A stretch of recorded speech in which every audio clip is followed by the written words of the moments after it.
The dust has settled in the NBA draft. 9 Big Ten players selected, and we couldn't even get the first one right. Means we've got a whole lot to talk about. You are Locked On Big Ten, your daily podcast on the Big Ten Conference. Part of the Locked On Podcast Network, your team every day.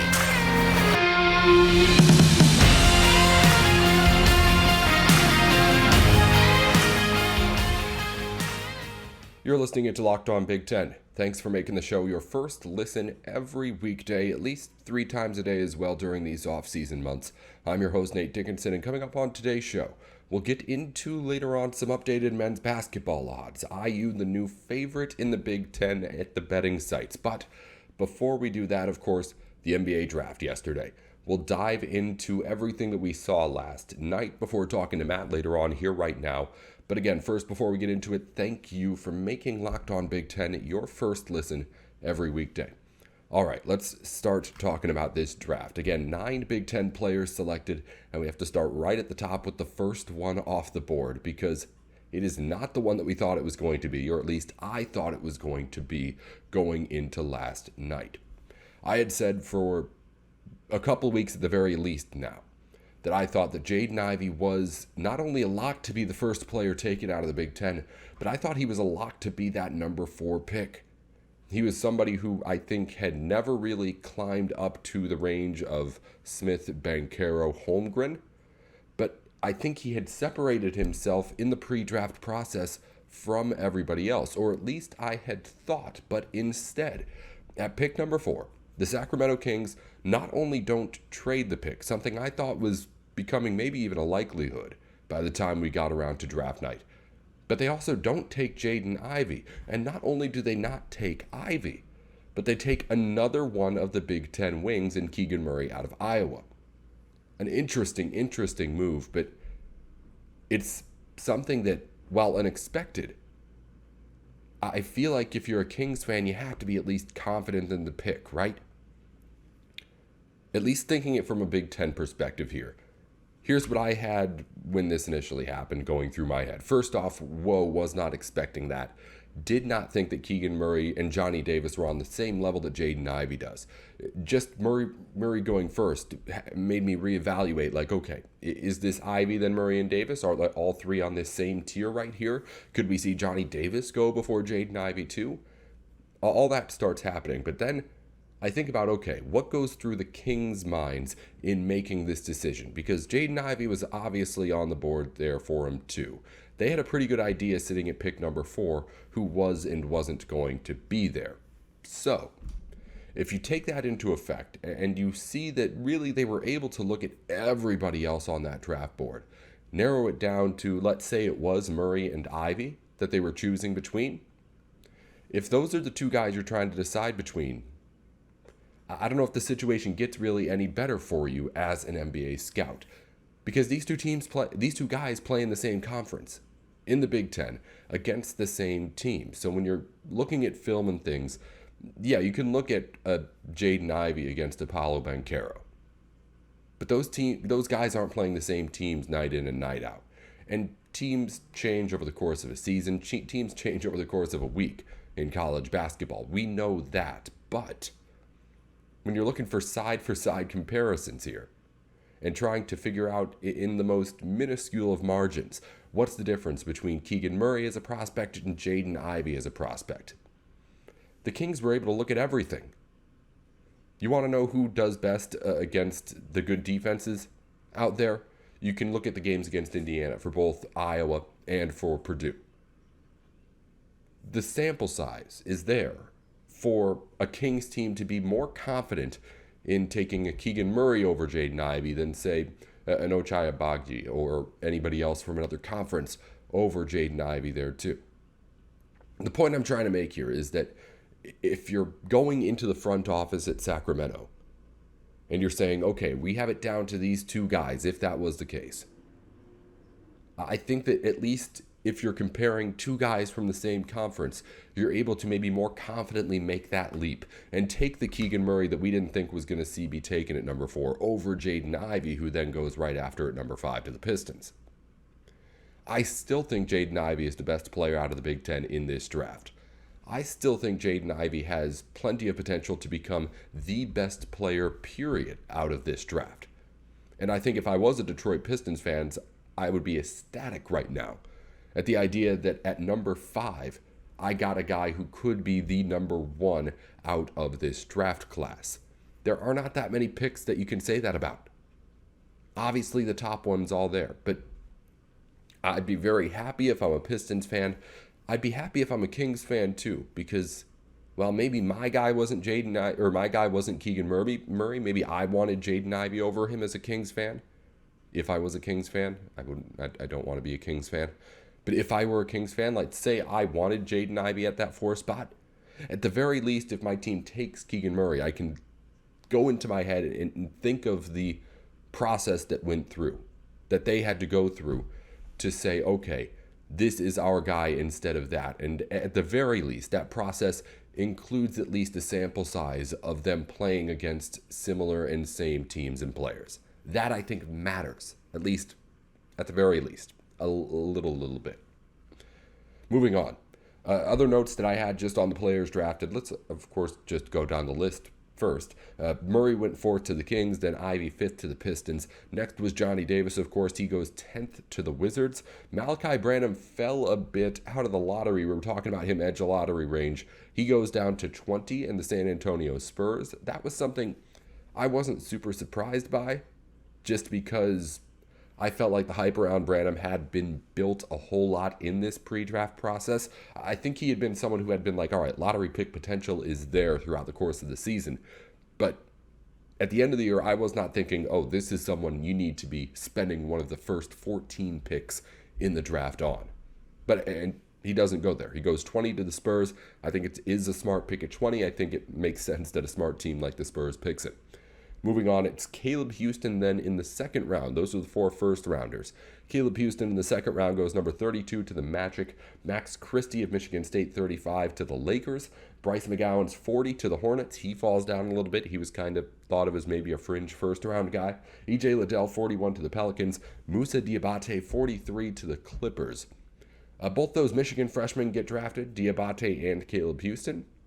I guess I kind of assumed that when they left school, that they had some sort of assurances that they would at least get picked at some point in the 60 picks.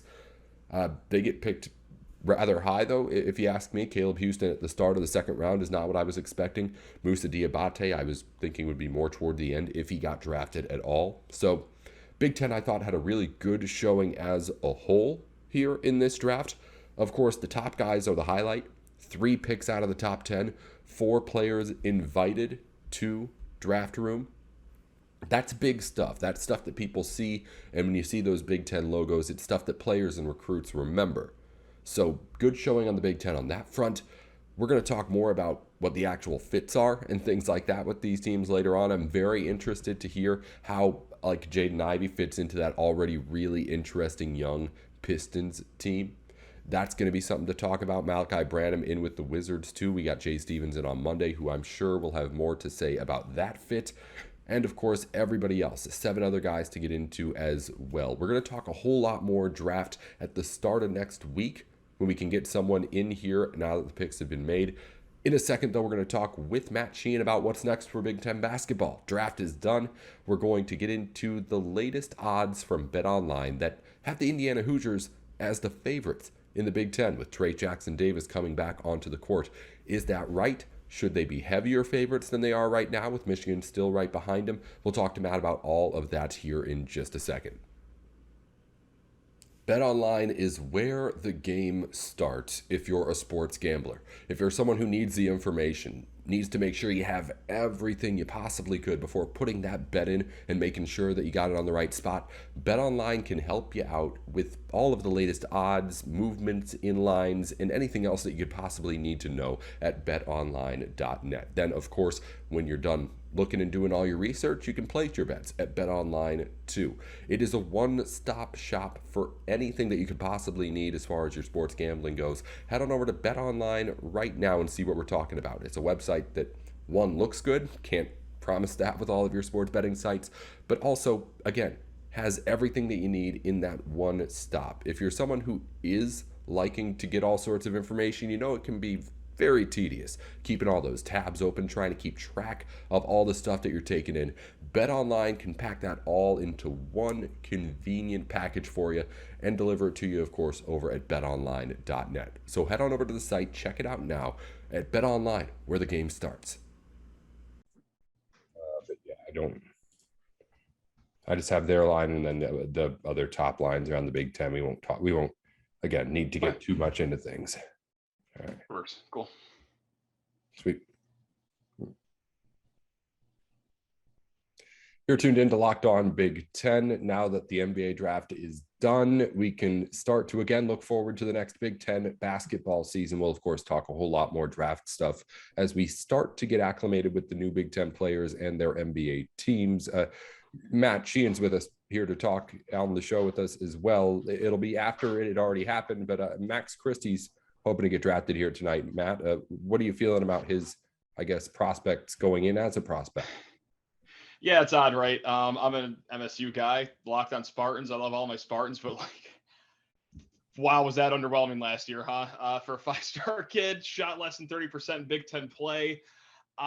Didn't have the legs to go the full season, play north of 30 minutes per game. So yeah, listen, his stroke looks good. It's just that the shots weren't going in. So maybe there's something there. He gets more, muscle on his legs to survive the full season, going from obviously, a 30-ish game season in college to however many he's going to be playing in the G League or NBA. So yeah, it's definitely a case in the draft of that you're drafting on potential right here, not the guy who he is. So wow, yeah, I don't know. It's talking like Raven about this guy after kind of was I don't want to say let down. I'm in a good mood today, but yeah, let's just leave it at that. So good luck to him. Good luck to whatever team drafted him. But whew, wow, that left a lot to be desired in East Lansing. So how about that for an answer, Nate? Bet you weren't expecting that one. There's a whole lot of Big Ten players who are kind of going to be around that group. Not all of them have that, I guess, potential that you talked about, though, with Max Christie. Right. A whole lot of still growing for him to go as a basketball player, as physically an actual person. So someone will take that chance and put him on the roster that we know, but it'll be interesting to see where exactly he goes and how exactly you feel about that fit. We'll talk to you about that, though, next week. And I'm sure I talked a little bit about it here in the show earlier. We're talking on Thursday afternoon before the actual draft, but let's talk in here about Big Ten basketball in the future now, Matt, as we have some time here after we talk draft. Indiana is now the favorites to win the Big Ten, at least in the sports books at BetOnline, to win the national championship. They are best odds in the Big Ten at plus 3,300 now the Hoosiers have. We've talked plenty about these lines. We said if Trace Jackson Davis is coming back, that changes how you think about this conference as a whole. I've said that I think now Indiana's the favorites in the Big Ten just because they have a kind of standout that I don't think anybody else has had so far. But I think the question then becomes, how big of a favorite can you make the Hoosiers? Because right now I'm at least leaning towards wanting to say that this is at least a full step above anybody else in the Big Ten right now. I'm kind of with you. And the only team that would maybe give me pause where they should be on the same tier is perhaps Illinois. And because they've had a pretty good, transfer window, to borrow a term from soccer here. Yes, they lose Kofi Coburn, but still, you're making up for it with some pretty solid players all around. And not only that, but like Indiana, they also got some pretty good recruits coming in. They got 4 guys in their class. I believe Indiana has the same as well. But, you got 2 top 50 guys nationally. And that's Ty Rodgers, the guy that Michigan State was after. So that was heartbroken to see him go to Illinois, but also Sky Clark as well. And these are instant impact guys, kind of like what Indiana has in Jalen Hood-Schifino and then Malik Renau. So I think it's going to be a 2-horse race there. Look, Michigan will be solid. They did okay with transfers. I mean, yes, they did lose Diabate. They lost Houstan to the draft. Michigan State will be okay, but listen, there's a lot of okay teams. But yeah, I mean, to wrap up my answer, I think it is Indiana and Illinois, kind of right a notch above just okay. Yeah. Well, it's those 3 teams at the top, and it was kind of a bit of a switch from what I thought was going to happen. I thought Michigan was going to get at least one of a Diabate or a Caleb Houstan back from that draft class. I thought it was more likely that Trayce Jackson-Davis was going to go than what ended up happening with him staying. Illinois loses Kofi Coburn, but you mentioned does well in the transfer portal. So instead of seeing Michigan kind of shoot up here by getting those players back, they lose them. Indiana ends up taking the top spot. Illinois is third as far as the actual odds go. I'll get to in a minute, but I'm kind of a little bit hesitant to pull the trigger on a Michigan kind of, at least if you're looking at it as a bet, and I will say it here. Indiana's plus 3,300 to win the national title. Conference odds aren't out yet. Michigan's at plus 3,500, so right next to him. And then Illinois is third at plus 5,000. It's a top three that Illinois and Indiana have pushed their way into with their off seasons. I'm interested in how to evaluate a Michigan team that really has kind of stayed the same, if not lost players that we thought it was going to have back, but is still talented enough to warrant being near the top there and in your head if you're trying to bet on this or bet on, at least in this case, a national champion. We're using it to talk about Big Ten lines, though. Yeah, it's right on. And like, you can look at some of the things I just said about Indiana and Illinois when it comes to, they signed some pretty good transfers. They got like Jalen Llewellyn. I think Joey Baker just also transferred there, if I'm not mistaken. I could be wrong, and they could have room for one more too if they want to add like an Amani Bates, for example, which would just set this state on fire as far as rivalry fodder goes, but that's beside the point. They also do have, two top 50 kids coming in. Jet Howard, of course, he's the son of the coach, and Terrace Reed as well in the center. Speaking of center, you do feel pretty good about Hunter Dickinson coming back for his junior year. He will be roughly 37 years old too. Like, he's always been, older than a lot of his classmates. So, it's experience, it's also physicality, it's maturity. So, they got the full package there, but you do miss, your guys in Diabate and Houstan, and we'll see Eli Brooks too is gone. So like, we'll see how they are with, it's awesome that Dickinson is coming back for them, but like, wow, that's a lot of youth that you also got to rely on here. So whereas Indiana just a shred more experience, Illinois a shred more experience. So that's why I just give them the nudge over the Wolverines. Summer is officially here, which means it's cruising season. If you're in the Big Ten country, you know that these warm months are not going to last long. You want to take advantage, and you want to make sure that when you're doing it, you don't get any hang-ups. It would be awful to be planning some sort of big trip, big just drive around town even, and some time to relax. But then all of a sudden you have to stress out about something going wrong with your car. If you go over to rockauto.com, you can get all of the upgrades, repairs, or even something as simple as just new mats for the car over at one place without dealing with the middleman, without dealing with the price hike of dealing with that middleman at the dealership or the part shop. You make sure you're getting exactly what you need from a family-run business that is just trying to make it easier to work on your car. So again, if you need to make a repair, want to just make sure everything's up to shape or make some upgrades, head on over to rockauto.com right now. And when you do, let them know that we sent you by putting Locked On in their How Did You Hear About Us box at checkout. I think it's been at least starting to be established, though, that these are talent-wise top three teams in the Big Ten. It was right after the season, big question mark as to who's going to have what just at all. But now that things are started to at least settle as far as the dust goes, and the NBA draft, maybe the biggest component of that, is out of the way, we have at least an idea of who's going to be good. And where at the start it was kind of like, Michigan probably looks the best, but that's really just based off what we saw last season. Now we have an idea where, like, an Indiana team, okay, that team's going to be really good. We know what it looks like. With the returning players, with the recruits coming in, that's going to be a good team. Illinois fought their way back into being a good team, and maybe they're the value bet at plus 5,000 if you're talking about a national title. But again, I'm thinking this more as far as winning the Big Ten goes. These are teams that I think, at least now, when you look at the rest of the way down the line, there's a drop down to Purdue plus 6,600, Michigan State's plus 8,000, Ohio State and Wisconsin are plus 10.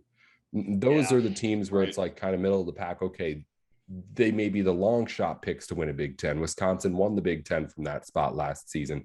But I think as far as just like what we have on the court, what we have on paper at least, it's those three teams that are starting to separate. And just to bring it full circle to your NBA draft discussion earlier, it's because a lot of these teams did lose, great players to the draft. Jaden Ivey for Purdue, Johnny Davis, Keegan Murray. You have Liddell and Branham down at Ohio State, but those aren't necessarily teams I think can just reload like that necessarily. And whereas, okay, like Illinois, yeah, they lost Kofi Coburn, but I think they kind of did reload there, especially in the transfer portal. You have a team like Michigan that, yeah, they did lose their guys, but they also have two good recruits that you could maybe plug in and play immediately. We'll see. But yeah, that's why they're a step below teams like Indiana that really didn't lose, their top guy to the draft, and Illinois, who I think did reload. I just don't think the other teams are in a reload situation, if you will. So that's kind of where I leave it at that. But hey, we'll see. I've been proven wrong many a time on this here podcast. So we'll see if this is one of the times.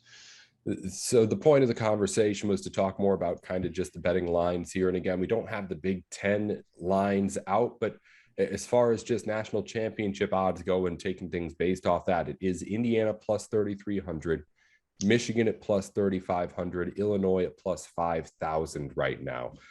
If those two teams at the top are that close, Indiana and Michigan, when as far as Big Ten odds come out, who are you picking to win the Big Ten right now?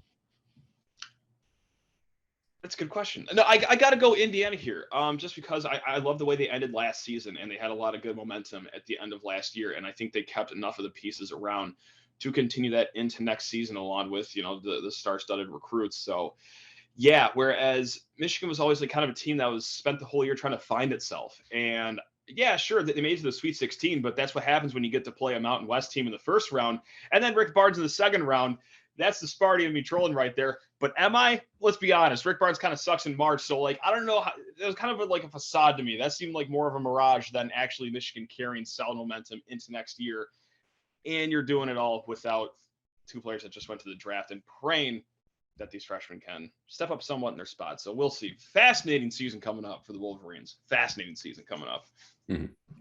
I think maybe the biggest thing to take away here, if you're a bettor, is that maybe you missed your chance if you're trying to jump that gun. We talked about like the Indiana line at first when we didn't know about Jackson Davis was a whole lot different.